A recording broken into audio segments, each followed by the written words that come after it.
перенасыщение таргетологов, но вопрос в том, какое качество у этих специалистов. Их будет много, соответственно, они все спотыкаются и идут, споткнувшись ко мне. Вот я сейчас обучаюсь таргету, я хочу денег. А вам вот 24-25 лет, да, почему вообще этим занимаетесь? Вы не могли что-то поадекватнее выбрать? Мне нужны цифры, мне нужны результаты, мне нужна конверсия в деньги. А у нее это прям Сразу. первый. Полрынка сидит в тюрьме. Ко мне иногда приходят, говорят: Даша, я хочу делать курс по танцам. А что ты делаешь? Я пеку тортики. Без действия не будет результата. Когда у тебя правила курса написаны кровью, как правило дорожного движения. Всем привет, меня зовут Даша, и моя профессия методолог. Я тот самый человек, который помогает создавать качественное обучение, от которых эксперты получают классные деньги, а студенты — результат. Я придумала подкаст «Пора говорить» для своих клиентов, потому что это очень классные люди, которые делают сильные проекты, о которых знает мало людей. И этот подкаст — это площадка для того, чтобы мои любимые классные эксперты смогли проявиться, и также это возможность для вас подсмотреть за изнанкой создания обучений. Сегодня у меня в гостях одна из моих самых любимых клиенток, хотя так нельзя говорить, Маша. Мы с Машей очень долго знакомы. Я всегда говорю на подкастах, что мы с клиентами в дружеских отношениях, и Маша не исключение. Это человек, с которым мы проработали от идеи до 2 этапов реализации обучения. И этот подкаст будет супер интересен тем, кто только задумывается о том, стоит ли создавать курс на своей очень сильной экспертности.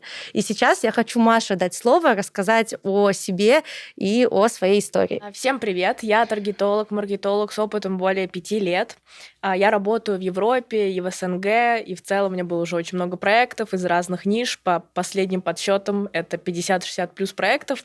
Также я обучаю. У меня есть курс, который называется Target On, который сначала общую канву я разрабатывала сама, через нее прошло сколько-то студентов, и потом мы встретились с Дашей, которая помогла мне это все структурировать, и я могу заверить, что этот продукт очень классный, я себя люблю критиковать, но на самом деле вот этим продуктом я очень горжусь, потому что я вижу результаты, и сейчас я бы сказала, что моя основная деятельность — это проекты, курс, а также с мужем мы ведем вместе мебельный бизнес, то есть у меня таких 3 полноценных работы, вот такой вот я человек, разносторонний.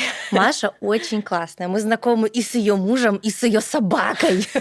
Короче, мы дружим семьями. Да, можно сказать так. А еще мы с Машей из региона, из одного моби, из Татарстана. Этот подкаст мы снимаем в Праге, в Чехии, и поэтому это чудо, что у нас вся команда на сегодняшний день. Мы земляки. Да. Маш, очень много экспертов, очень экспертных. Я не боюсь этой тавтологии, но не все эксперты решают, что они хотят обучать. Вот как ты из того, что ты классный таргетолог и маркетолог, пришла к тому, что мне нужно свои знания передавать? На самом деле это интересная история, потому что у меня вот в жизни все так происходит довольно спонтанно. Я вела проекты, то есть какое-то количество времени я вела проект только в СНГ, а потом, да, случилось то, что случилось, перешла полностью на европейский рынок, начала здесь развиваться, пошло сарафанное радио, и в один момент ко мне в директ приходит сообщение от девушки на полностью не упакованный мой Инстаграм вообще, который не был. Там про таргет было условно 5 кейсов, и все, 5 историй. Приходит сообщение в директ от такой молодой девочки, которую зовут Аня. Если ты смотришь, Аня, привет. Обучаешь ли ты? Хотела бы пройти у тебя обучение. И меня это просто повергло в шок, потому что никакой информации про обучение, вообще ноль, просто ничего. И в этот момент у меня щелкнула идея, что я много чего знаю, и на рынке мало хороших специалистов. То есть мои студенты всегда боятся, что вот перенасыщение таргетологов, SMM-специалистов, их много, но вопрос в том, какое качество у этих специалистов. И я понимаю это, что у меня условно действительно поток клиентов стабильный, которых я уже даже не могу взять себе. И у меня щелкнула идея, что я могу действительно разработать программу, попробовать обучать. И как мы это делали, собственно, я и написала: да, обучаю. До того, конечно же, до создания курса, точно не помню, как там было, но я сказала: да, давай, попробуем. Назначила какую-то, супер такую лояльную стоимость за это. Я не помню уже сколько, если честно. Там в районе 300-400 евро за курс. Ну, в целом, индивидуальное обучение было, но вот такая для индивидуального достаточно лояльная стоимость. И это был оффлайн в Праге. Мы с Аней встречались каждую неделю. В принципе, длительность курса осталась, как и сейчас она есть, 10 недель. И так получалось, что я вот к каждой лекции готовилась заранее, делала презентацию, понимала, что я туда хочу собрать, и как-то так стихийно я начала обучать, и стихийно получился этот продукт. Но что интересно, почему я решила продолжать, да? Он сразу дал результат. Я дала вот того клиента, которого я уже не смогла взять физически себе. Ко мне пришла стилистка из Киева, и я сказала: вот у меня есть студентка, давайте попробуем. И такой супер громкий кейс. У нее было 2000 подписчиков на начало сотрудничества. До сих пор они работают с Аней уже вдвоем. И у нее сейчас 33 тысячи или 34, то есть полностью рост, да, у нее уже пошел органический трафик, пошли уже рилсы, но вначале вот этот вот рост какой-то неимоверный начался с Аней, и я поняла, так, похоже, это работает. Схема работает. Похоже, надо делать. Методика есть. Да. То бишь, если я подведу итог, мы в состоянии преподавать другим людям, когда мы понимаем, что то, что мы сделали, это наш метод. Не обязательно вам даже нужно что-то придумывать для того, чтобы у вас был свой метод. Вам просто нужно прожить всю ту информацию, которую дает рынок, переварить ее своим образом и выстроить в систему, которая, главное, дает результат. А вот вопрос про то, стоит ли говорить, что я обучаю, когда у меня спросили, а курса нет, конечно, стоит. Хотя вам может показаться это очень странным. На мой взгляд, нету смысла делать продукта, когда спроса нет. Потому что ко мне иногда приходят и говорят: Даша, я хочу делать курс по танцам. А что ты делаешь? Я пеку тортики, но хочу курс по танцам. Давайте мы у людей узнаем, нужен ли им курс по тортикам, по танцам, и видят ли они в вас вообще преподавателя. Поэтому, когда мы слышим запрос, это самый прямой и самый простой способ начать обучение. Нам сама аудитория говорит, что это нам надо. Мы же обучаем не для того, чтобы эго почесать. Хотя и такое бывает. Это одна из причин. Но в первую очередь мы обучаем, чтобы деньги пришли, и мы обучаем, чтобы с себя напряжение снять какое-либо. Вот смотри, ты же начинала вообще одна.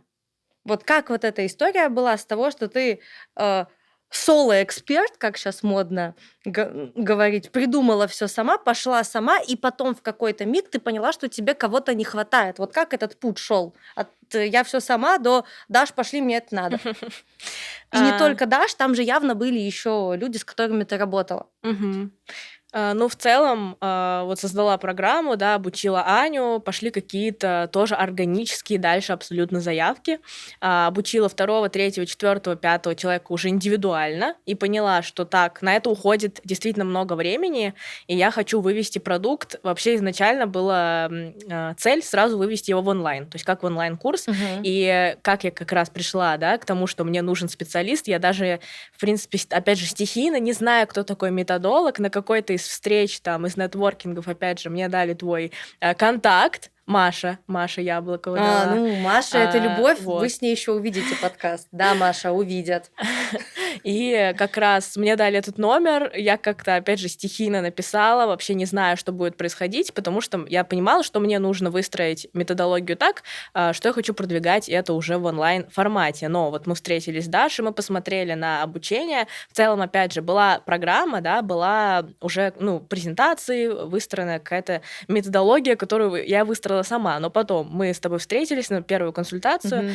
Я поняла, чтобы вывести это как минимум даже в групповой формат, даже не в онлайн, а в офлайн. Там много чего не хватает. То есть, как ты любишь говорить, мозг ломается. И на самом деле я потом понимала, когда даже сама смотрела какие-то презентации, которые мы еще не трогали, я понимала, что да, где-то мозг ломается. И как раз на этих моментах человек может споткнуться, да, и если их будет много, соответственно, они все спотыкаются и идут, споткнувшись ко мне. Не идут. Они дальше по курсу не идут. Да. Я подсвечу еще немножко. Маша вообще же преподавала студентам индивидуально. То есть у нее была возможность то, что в слайдах нет, между строчками скрыто, договорить ртом. А так как у нас есть задача преподавать в группах, далее преподавать онлайн, нам нужно вот эти вот пробелы недосказанности сокращать и делать так, чтобы программа работала без Маши. И этим мы и занимались после того, как она сделала несколько попыток преподавать индивидуально. Вот. В итоге у нас сейчас есть презентации, оттестированные на фокус-группе, по-моему, даже на 3, Ну, боюсь на 3 соврать. потоках по То 10 есть у нас человек. есть 3 миксованных потока, то есть физически плюс онлайн Мгм. студенты занимались по программе.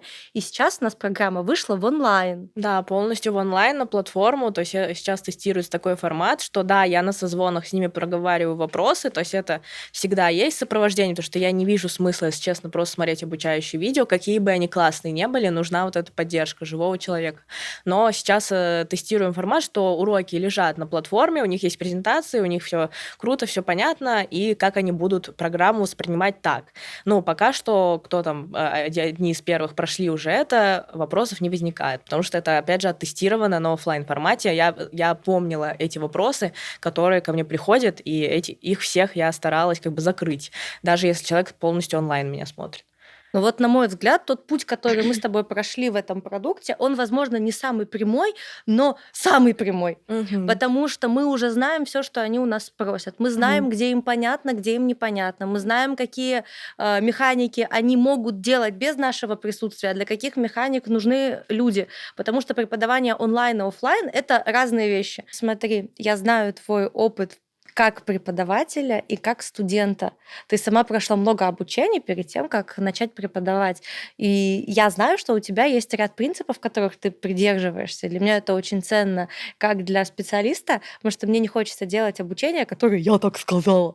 Я хочу объединять вашу личность с личностью студентов в том числе. Поэтому расскажи мне о вот этих вот принципах, благодаря которым твое обучение настолько успешно по показателям результативности. Ну, смотри, вот самое главное, что мне хотелось, чего я не видела вообще в других обучениях, что нету какой-то общей структуры по алгоритму. То есть как в других обучениях, что я видела. Сначала мы изучаем там, окей, как искать клиента, как бы на самой первой лекции. Мне это кажется нелогичным, потому что как мы будем успешно искать клиента, если мы ничего не знаем? Ну, как бы давайте честно, да, что говорят на других обучениях, вы там найдете клиента на 2-й неделе, но вот если можно было бы ругаться матом, я бы сказала, Можно? У нас это можно. потому что люди как бы не тупые, да, и если человек заявляет себя таргетологом, там, маркетологом и ничего не знает, но это вскроется, это будет не очень приятно. Лучше как бы сначала хоть какие-то знания обрести, а потом уже, ну, как бы идти уже в работу с клиентами. И поэтому я обучаю, как искать клиентов, но когда у нас уже база какая-то Вот теоретическая. слушай, это очень важный момент, из-за которого сейчас полрынка сидит в тюрьме.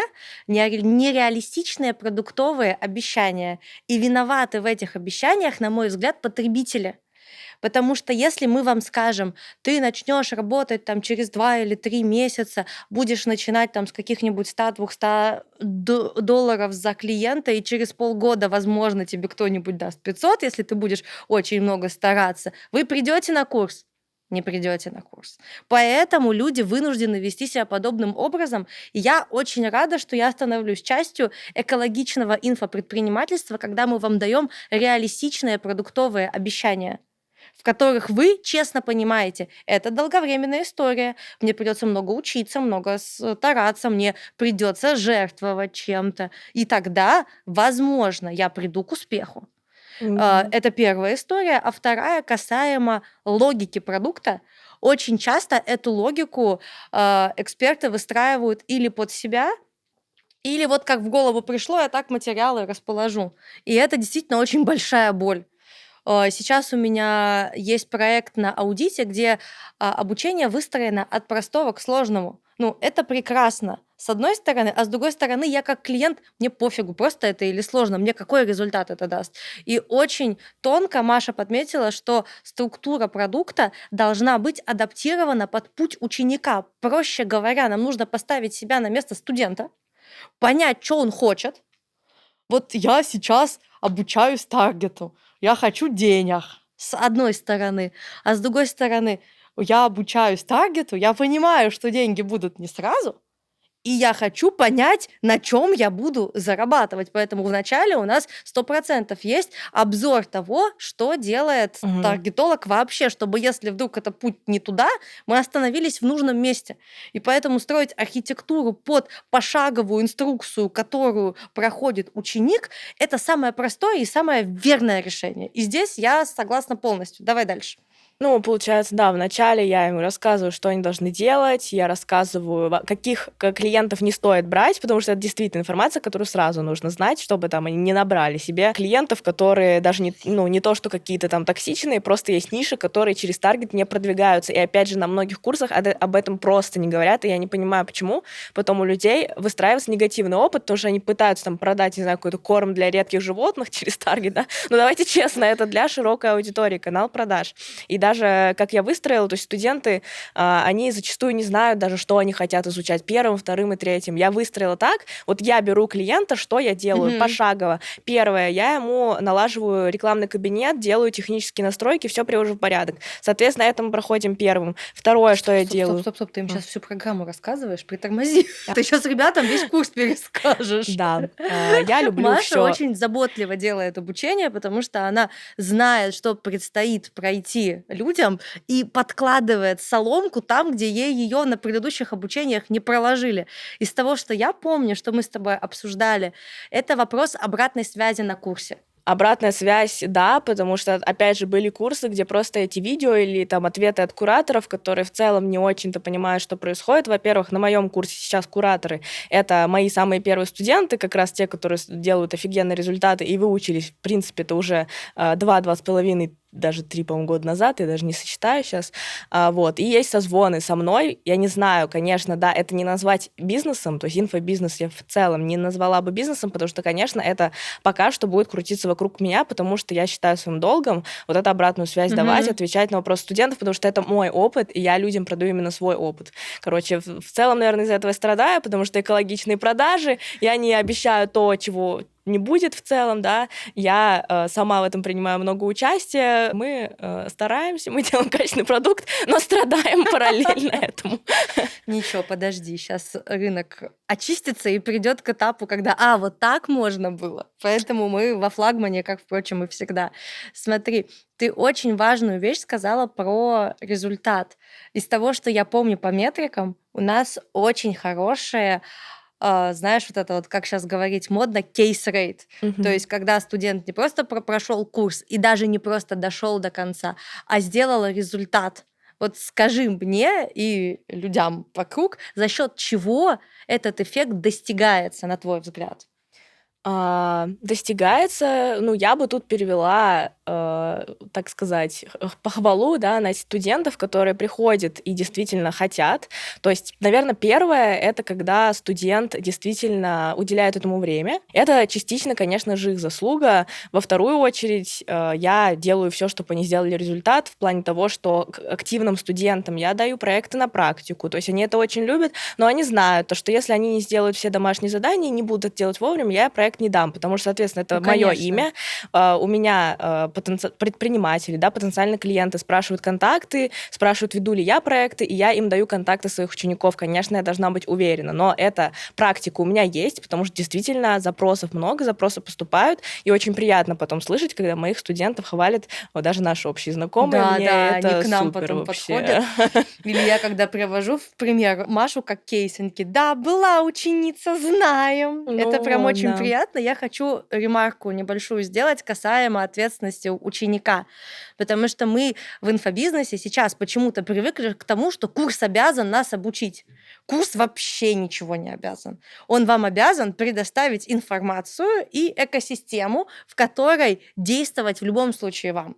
Потому что, гора к Магомеду не придет. И самое ценное, что вы можете взять как студент для того, чтобы не только супер продуманный курс под вас пройти, но и любой курс, в котором там вам нужно 10% информации, но вам она нужна, это навык обучаться. И чаще всего, в том числе и в Машином продукте, мы сделали так, чтобы вы учились учиться.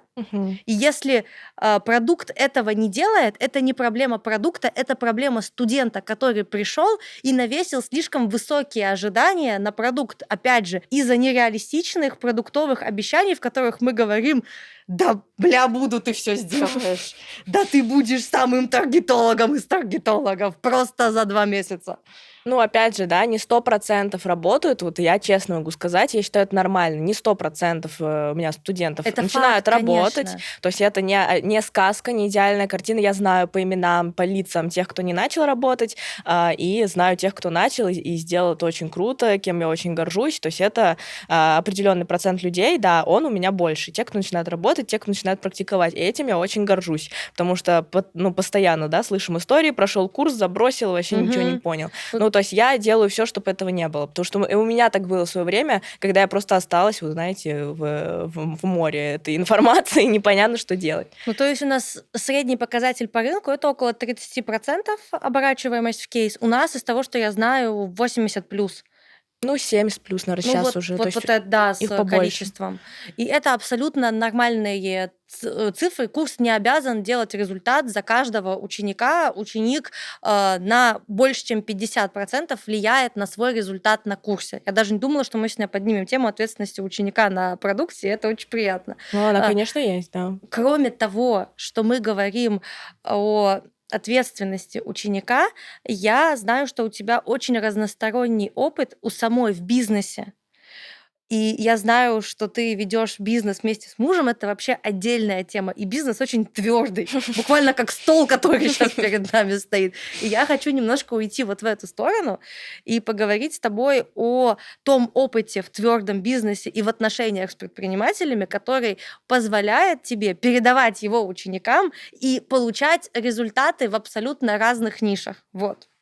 Ну да, в принципе, вот этот опыт, я сразу скажу, что у нас мебельный бизнес в Праге, да, действительно очень твердый, такой супер понятный продукт, и даже часто у нас спрашивают, а вам вот 24-25 лет, да, почему вы вообще этим занимаетесь? Вы не могли что-то поадекватнее выбрать? Ну что-то IT, да, ну ладно, я еще... Причем это очень молодой бизнес. Сколько вам, 2-то есть года? Ну, 2,5-3 что-то вот года. такое, да.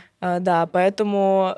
Но этот взгляд с твердым бизнесом, вот такие услуги, да, меня привел к тому, что я вижу картину реально со стороны подрядчика и со стороны предпринимателя, потому что, да, очень, опять же, во многих курсах вот это происходит, обсиралово, да, предпринимателей, клиентов, ну так вот, пока они не слышат. На самом деле я против этого, потому что я понимаю, у них есть свой взгляд, у них есть деньги, которые они хотят, чтобы эффективно были потрачены. Конечно. То есть, поэтому я не учу своих студентов вот этому, ну, такому халатному отношению к чужим деньгам, даже иногда меня спрашивают... дали, типа, и... Да. Иногда меня спрашивают каких советов уже в работе, там, с клиентами, мои практикующие студенты, и я всегда говорю, как бы, как я считаю. Я не всегда встаю на сторону своих учеников, опять же, это, ну, моя искренность, реально моя трушность, которую я не хочу потерять, потому что я не буду им говорить, да, вы всегда правы, потому что вы мои студенты, потому что я нахожусь, как бы, по другую сторону, я понимаю, как обидно реально, когда ты, там, малый бизнес вложил в рекламу 10-20 тысяч крон, сколько это в евро, давайте там скажем, 1000 евро, 500. евро, да. Если ты их потерял, ну, это капец обидно, эти деньги большим трудом зарабатываются, Да. поэтому есть вот этот объемный взгляд, и опять же то, что у меня курс, я это все вкладываю, то есть это мне дает какое-то понимание, какую-то дополнительную экспертность, как это должно быть и со стороны подрядчика, и со стороны предпринимателя. Ну, слушай, я согласна тут полностью, потому что если уж к твоей работе приходят, типа, мне нужны цифры, мне нужны результаты, мне нужна конверсия в деньги, то и к моей работе, хотя, казалось бы, методолог на продажи влияет косвенно, может быть, ты сейчас меня подправишь в этом, спасибо.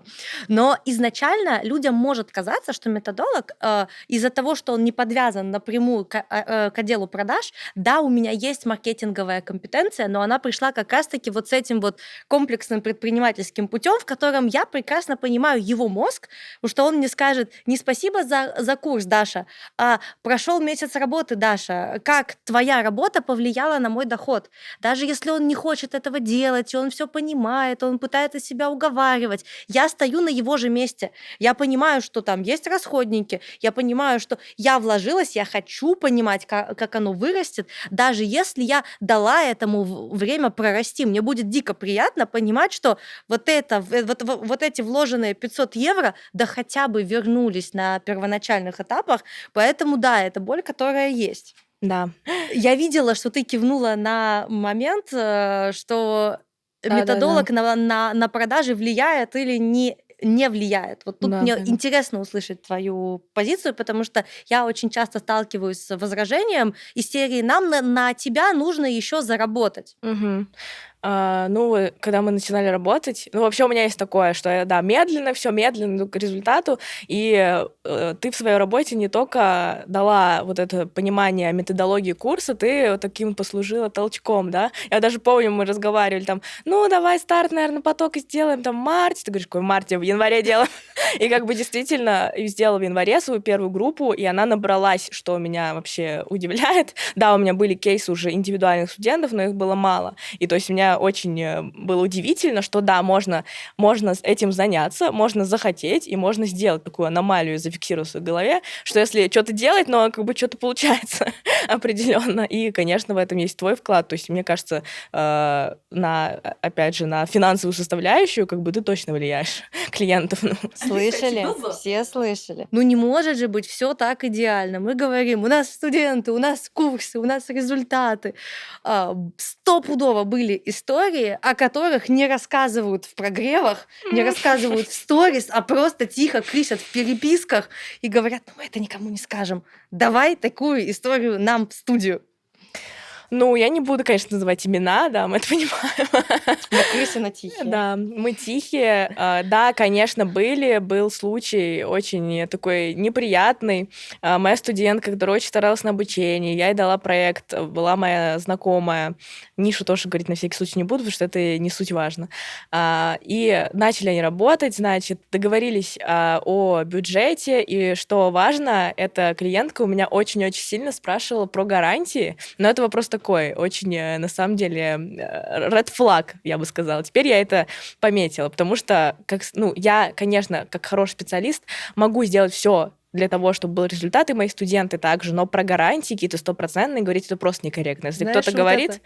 то бегите. Как бы. Знаешь, когда у тебя правила курса написаны кровью, как правило дорожного движения, Да, вот мне вот так. такие вот вещи мы добавляем в программу, они из серии «Будьте любезными». Это, кстати, есть там прям слайд отдельный, ред флаги в клиентах. Вот я его дополняю, как бы. Там уже список большой. Жизнь такая. Да, поэтому, так и что с этим клиентом? Мы начали работать, как бы вначале все окей, какая-то аудитория идет, какое-то ее количество. Была там, мы оговаривали определенное количество подписчиков, вот мы шли к этой цифре.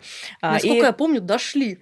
Не дошли, Но вы были близки. но я говорила на примере других проектов. То есть я говорила с вами, да, первый месяц, всегда говорю, первый месяц вообще у нас пробный, то есть давайте без гарантий. Но человек себе в голове как бы пометил определенную цифру, мы вот пытались к ней дойти, но да, мы были близки, то есть мы не были там на нуле, на 50 людях. К цифре мы шли, и очень старалась студентка. Ну и прайс был, да, ну, достаточно как бы нормальный, демократичный, не как у меня.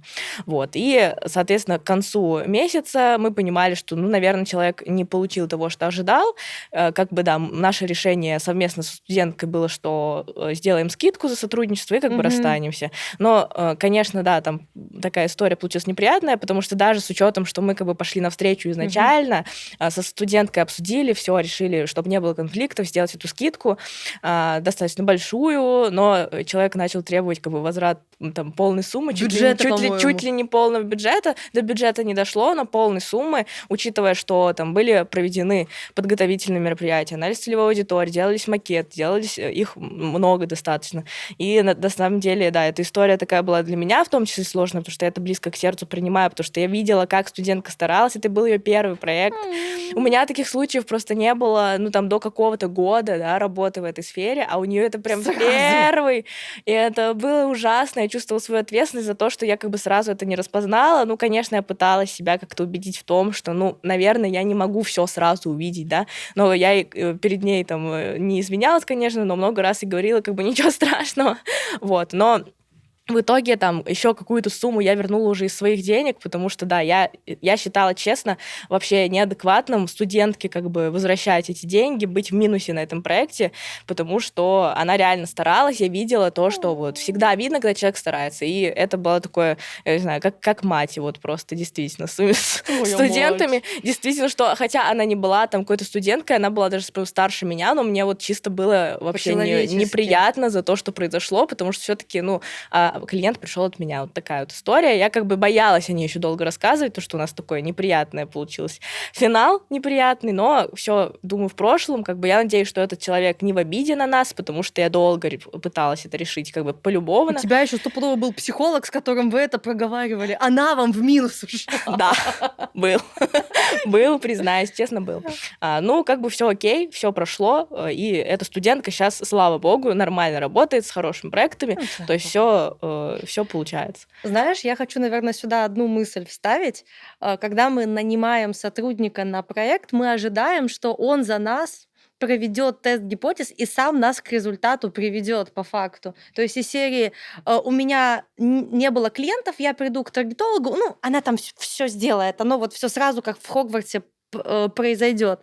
И у клиента нету понимания, что ты как специалист тоже будешь перебирать разные опции, и вы вместе будете приходить к варианту, что я как клиент не могу перенести на тебя ответственность и ожидать, что у нас все сразу выйдет.